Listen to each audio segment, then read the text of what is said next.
Lakers Nation, what is going on, guys? So welcome back to the channel with a new video this morning. It's your boy Mr. 81. If you guys don't know who I am, my real name is Trav Fields. But today we're going to be covering in this video a specific, point guard that's a 3&D wing. And I think the Lakers should go look at him to solve our point guard position. But that's just my personal opinion. But before I get into the video and break it down, give you my thoughts and my opinions on how I feel about this acquisition, if he's a good fit, and if he's exactly what the Lakers team needs, then keep liking, sharing, commenting to reach it to a bigger audience. That way YouTube could push it to more people. Really helps the algorithm, the audience a lot. And subscribe. We're on the road to 4K subs, man. And follow my socials if you guys want to stay connected with your boy. The links will be down in the description. And turn on the notification bell so you guys stay updated for daily content. Been grinding, been very consistent than ever. But 365 days, that's when I do post. So I'm not going to waste too much time, and let's get back into today's video. So I want to say around like 3 or 4 days ago, I pretty much saw like a recent report coming out from Evan Siddery on his Twitter page for the people that don't know, but there are some people that do. It says that Malcolm Brogdon reportedly will definitely generate interest from contending teams in unrestricted free agency as a backup, point guard option due to Brogdon's immense injury history. He could be forced to take a one-year prove-it deal on the veterans minimum, so most likely be like a $3.3 million. And in my personal opinion, I think he's worth more than the vet minimum. He was making around $22.5 million, but obviously his contract does end this offseason. He's going to become a good free agent, and it's expiring. So let's say the Lakers do sign him, and it doesn't work out, then he could just flip him around the trade line. But if it does work out, then he could just keep him on your team, right? But he's a player that's building to the Lakers for some years. Even when we had Russell Westbrook and, Malcolm Brogdon was on the Indiana Pacers, the Lakers tried to trade for him. But this past trade deadline, there was, reports coming out that the Lakers are really interested in Jonas Valanciunas. The Lakers should have got him in free agency, but instead, the Washington Wizards, offered him like 3 years, $30 million, making around like $10 million. Correct me if I'm wrong. But he was a player that the Lakers could have, trade for very cheap, reasonable, maybe get a package of Malcolm Brogdon or like a Kyle Kuzma, one of those players. But can you imagine if you give up some assets for a player who might not even, come back in your team and just could, enter, the free agent market, and he just gave up some assets for nothing. So he could pretty much sign him, outright. And he's a player that just makes perfect sense. He can either start, come off the bench. He's won 6 Man of the Year award with the Boston Celtics his first year over there, 67 games played. But the problem is just his injury concerns. He can't just stay healthy. That's like my only knock on him. Those most games he's ever played in his career was 2016, 2017, where he played 75 games out of 82, which is very good. He won Rookie of the Year. But this past season, he was part of the Denny Avdija trade, I'm pretty sure, when he was on the Portland Trailblazers. But he only played around 24 games. He started 13 of them. Last year when he was on Portland, he only played around, 39 games. So that's a concern.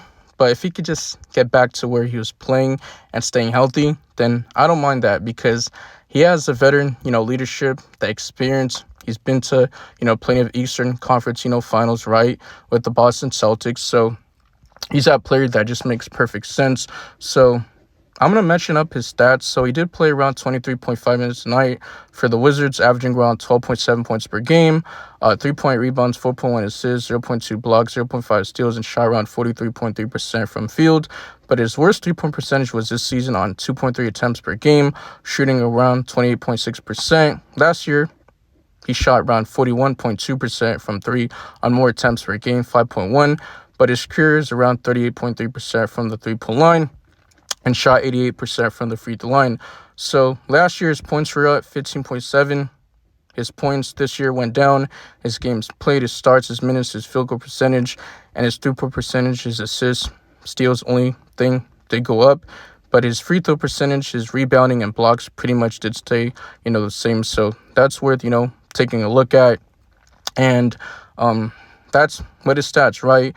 Now, what does he bring to the Los Angeles Lakers? He's a combo guard. He's versatile. He's steady. He's listed at 6'4", weighs about 229, 230. So he's really known for his efficient scoring, pretty much a smooth three-point shooting ability. His range, has a reliable mid-range game, and he has the ability to finish through contact at the rim. He's a skilled playmaker. He could pretty much control the tempo, the offense. So he's really like the engine in the car. He's smart. He can read, pick, roll, and create opportunities for his teammates while also being comfortable playing off ball and on the ball. So he doesn't really need the ball to be effective. He could play defense, his awareness, strong positional. He's really physical, which the Lakers really lack in that backcourt with Luka Doncic and Austin Reeves. That's just my personal opinion. But he has the ability to really guard both point guard and shooting guards a position, effectively making a dependable two-way player who just really contributes in a variety of ways without needing high volume to impact the game. Now, let's say the Lakers, did start, Luka Doncic. Then you have Malcolm Brogdon at the 2, Dorian Finney-Smith at the 3, LeBron James at the 4, and then you get Nick Claxton at the 5. I actually like that, but most likely the Lakers are not going to just, have Austin Reeves come off the bench. He's going to a contract year. He's going to test the market the following offseason, 2026, right, when he becomes unrestricted free agent. His contract term is like $54 million. He's making around $13 million. So salary-wise, it's so small.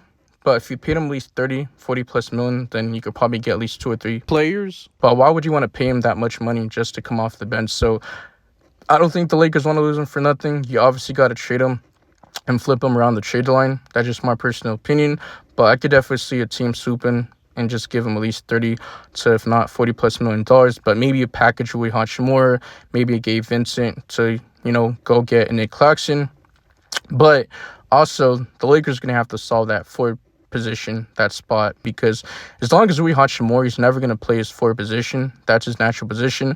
But he's playing out of position. He's playing a 3 when he should be a 4. And the main reason why is because this stage of his, LeBron James' career, he has to play it because of his age and stuff like that. So that's a factor. So if he could just get a better 4, then you go trade Rui Hachimura. Gabe Vincent's expiring, so definitely Malcolm Brogdon would be an upgrade. You can have Malcolm Brogdon play that 6-man, come off the bench, and just have Jared Vanderbilt at the 2. Your backup center can be either Clint Capella, maybe Steve Adams. Who knows what happens, but I don't think the Lakers will be able to get Steve Adams because of that price range. I could definitely see a team paying him around $12 million, whatever the case may be. Because let's be honest, if LeBron James doesn't take a pay cut, then we're not going to have the full MLE, the non-taxpayer exception. We're most likely going to have the taxpayer MLE, which is around like $5.8 million. So I could definitely see Capella taking that. He could be our backup center. And then you have, Jackson Hayes, which he could be our 3rd center. But the Lakers are still going to have to, round out this roster. I'm not really sure how this whole roster is going to look like. Are they going to keep the 55th overall pick to draft a center? Are they going to, trade up in the draft to get a center that they want? Or, trade maybe Dalton Connect and maybe move up in the first round. Doesn't have to be a lottery pick. It would be nice to maybe trade for, San Antonio's 14th or Houston's 10th pick. But we'll see. Just move up in the first round, even if it's top 20 or late in the first round. But we'll see what happens. Keep liking, sharing. I also got to bring something up before I end this video off. The Sacramento Kings are pretty much searching for a point guard. They're expected to show interest in Malcolm Brogdon, Marcus Smart, and Drew Holiday per Jake Fisher. So I could definitely see Malcolm Brogdon wind up going, to the Sacramento Kings.